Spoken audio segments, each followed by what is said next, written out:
Oh my goodness, that was an ass beating.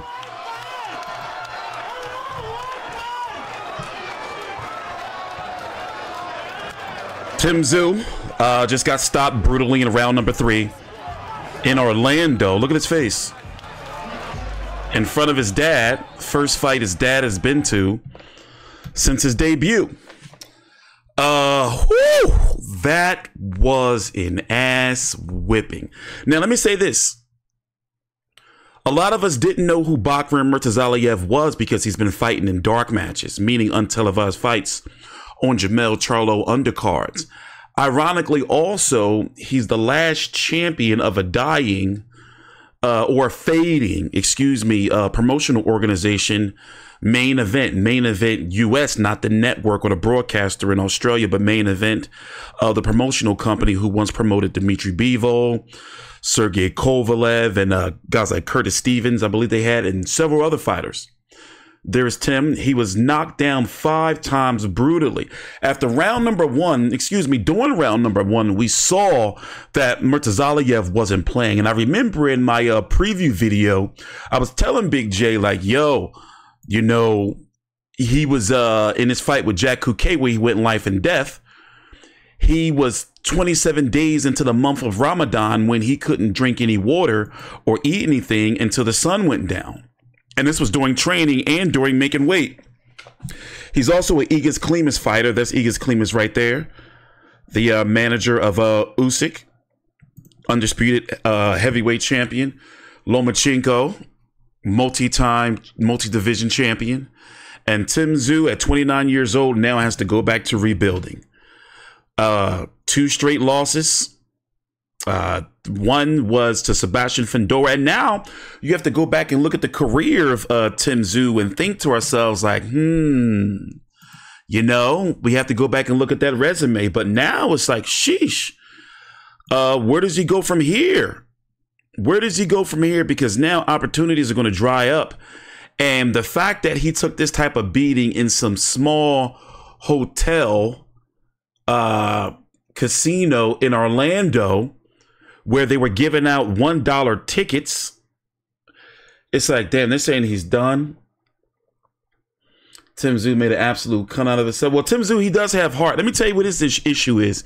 He kept pulling back with his hands down, and he was testing his chin. He kept trying to go toe-to-toe, bomb for bomb with Murtazaliev, when clearly from round 1, number 1, Murtazaliev came out. He was not playing around. He wasn't joking around.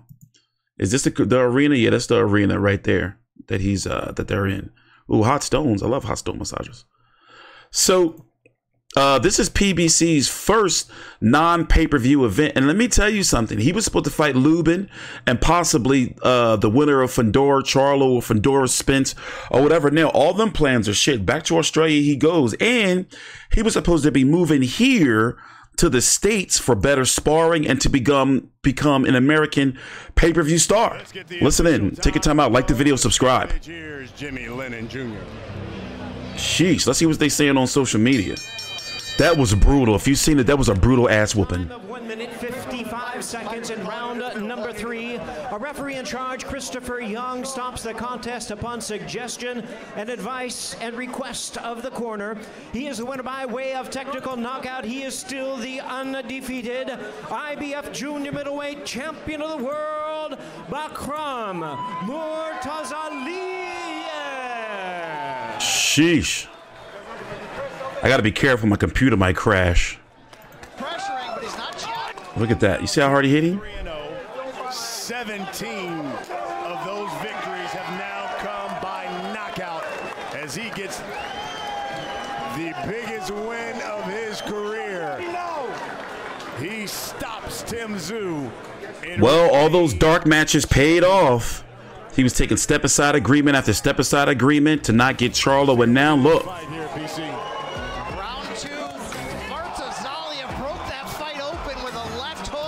You think we're going to get the Crawford fight now? Tszyu, man. Damn, Tszyu.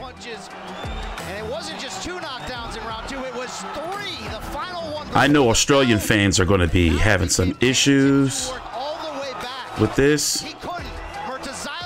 This was the stoppage. Look, he was out on his legs. Look, he was gone. He was gone. To end the second straight loss to the former. And it's crazy because his brother was there and his father was there, all in Orlando. And it was such, you know, a joyous occasion for them. And look at the punch stats, by the way. 50 of 104. He landed 48% of his power punches. 67 of 176, 39 of 100. I'm talking about some, they were throwing lever in round number one. You just knew from the very beginning that somebody was going to go down. Somebody was going to get knocked out. But man, I didn't think it was going to be like that. So, you know, of course, this just happened. For those who don't know, I do my videos live in real time. So this is, I'm still shocked. Let's listen in.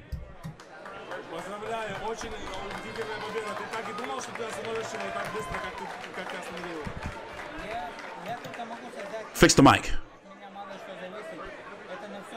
The mic is broke.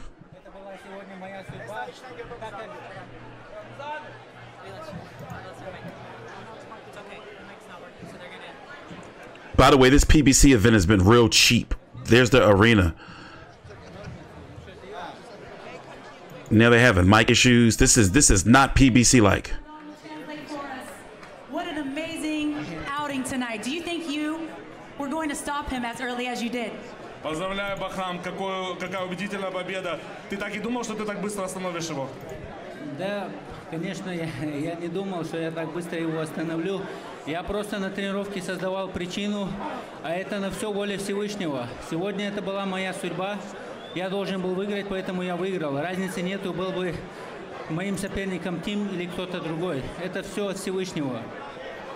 I didn't know when I'm gonna stop him. I just created some purposes and opportunities during my training camp, and everything just it was for God willing. Either it was Team or someone else, it doesn't matter. God would decide who wins this fight. I want to take a quick look at the replay right here and see some of the knockdowns. You were landing some right hands, even some swivel jabs. Not sure if we can get them up, but was that right hand something that you worked on? Oh, here we go. Walk me through this. I thought he was going to try to kill Tszyu. I was like, stop the fight, stop the fight. Ты можешь по порядку объяснить именно вот это? Ну, видите, тут все годами тренировок, оно наработалось, да, автоматически. Мы с тренером тренировались где-то около 10 недель к этому бою, и каждый день мы отрабатывали одно и то же, одни наши любимые комбинации. В итоге в бою оно просто стрельнуло, когда надо было. Yes, we just work with our coach, same combinations all the time, and during the fight it just happened. So there's nothing specific. It's all automatically happening during the fight because we worked for 10 weeks throwing the same combinations all the time over again. When you came into the ring, you seemed very determined, like you had your mind made up and nothing was going to change the outcome of this fight. Where does that come from? Когда ты вошел в ринг, видно было, насколько ты сильно был настроен и что ты понимал, какое будет завершение. Откуда это пришло? Знаете, когда вы с верой и надеждой полагаетесь на Всевышнего, создаете причину, вас ничего не может остановить. Всевышний придавал мне силы и уверенности. Люди без Всевышнего, они ничто. You know, when you just create opportunities, and it just happens for the God with the God will. You know, if you believe that the God is going to help you, we are human with nothing. God helps you, and then you just create those opportunities, and everything happens. We are all humans in this sport. Is there anything you'd like to say to Tim? He is a warrior, and he showed a lot of heart. He kept getting up when you were knocking him down. Is there anything you'd like to say to him? Ты хотел бы что-то сказать для Тима? Ты его уронял, но он постоянно вставал как воин. Хотел бы ты ему сказать пару слов? Я сказал бы, что его воле может позавидовать практически каждый боец. После первого же удара я чувствовал, что я очень сильно на него попал, но он продолжал до конца бороться. Поэтому мой респект ему. И если он хочет, и у него будет время, он может приехать к нам в зал. Мы можем вместе с ним с радостью поработать, потому что у него много есть сильных сторон, которые я хотел бы себе перенять. И то же самое, я думаю, мы бы с тренером могли бы поделиться и с ним опытом своим. You know what? When I landed that first shot, I felt how hard it was, and you know, everybody can be jealous of his will and what kind of warrior he is. And I would like to wish him all the best. And one day, I hope we can work together. He can come to our gym. We can just exchange our experiences and help each other to grow. Well, congratulations, retaining your title. We hope to see you in the ring soon. Thank you so much. We're gonna head over to Tim now. Oh, good. We get to hear from Tim. Okay. Tim, I'm so impressed with your heart and the will you showed tonight. Not many people know how difficult it is to get back up in front of a crowd when you're getting knocked down. Where did that determination come from? You know, every time I step in the ring, I'm willing to die in here, and this is the reason why I do it. You know, things didn't go to plan. The better man won tonight. No excuses right there. He just was that bit better, and yeah, again, no excuses. I tried my best, and these things happen. It's not meant to be a perfect. Boxing's not meant to be perfect. So you live and you learn, right? Was there anything when you faced Bakhram that surprised you? I think it was after the first shot that I sort of things didn't go according to plan. Again, that's part of boxing. You get hit, your reaction's a bit slower. Things just don't go according to plan. But the victory belongs to Bakhram tonight. He's the man at 154, the IBF champ. Well, you showed a lot of heart again. You're a warrior. We hope to see you in the ring again soon. Thank you so much, Tim. Brian? All right, so now the question is, it's like, where do we go from here now? So here's the thing. It's funny how you can go from last week saying, at least me, that Murtazaliev at one, I didn't say it last week, but in the past, that Murtazaliev was food and one of the weakest at 154, or the weakest 154-pound champion.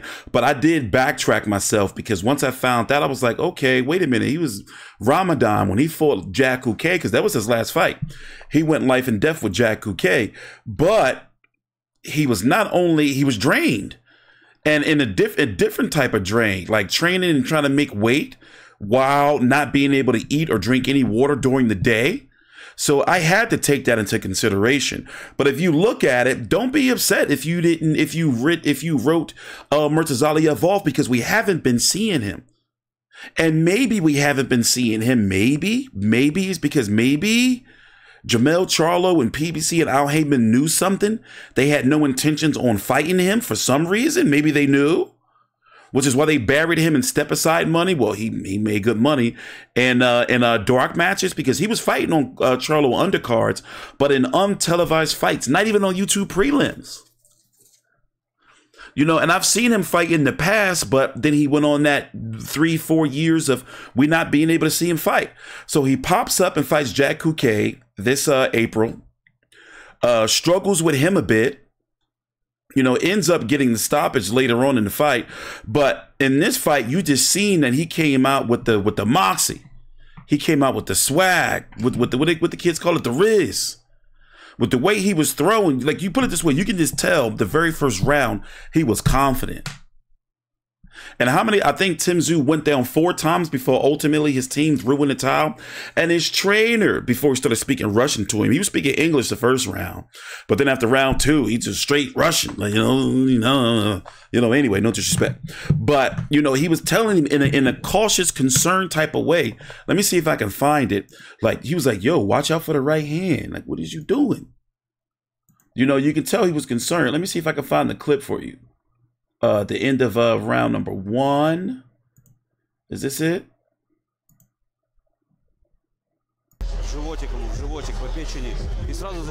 No, hold on. Give me 1 minute. Let me do a little jump cut. All right, listen into this corner. This is after round number 1. Listen.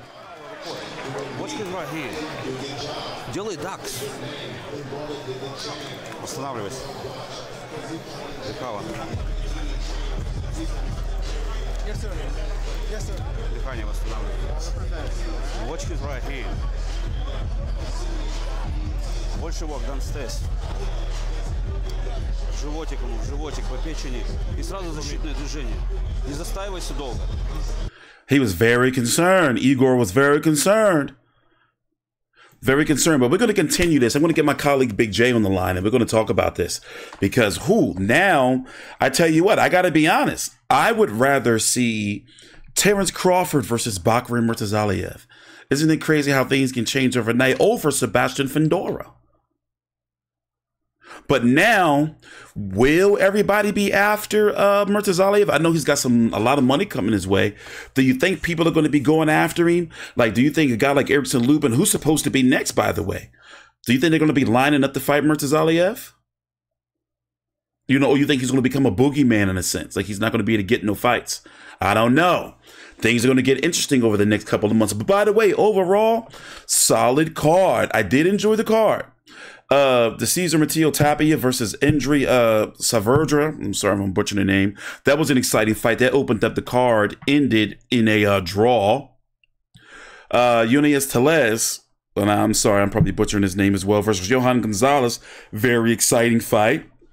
Ended with Gonzalez getting stopped.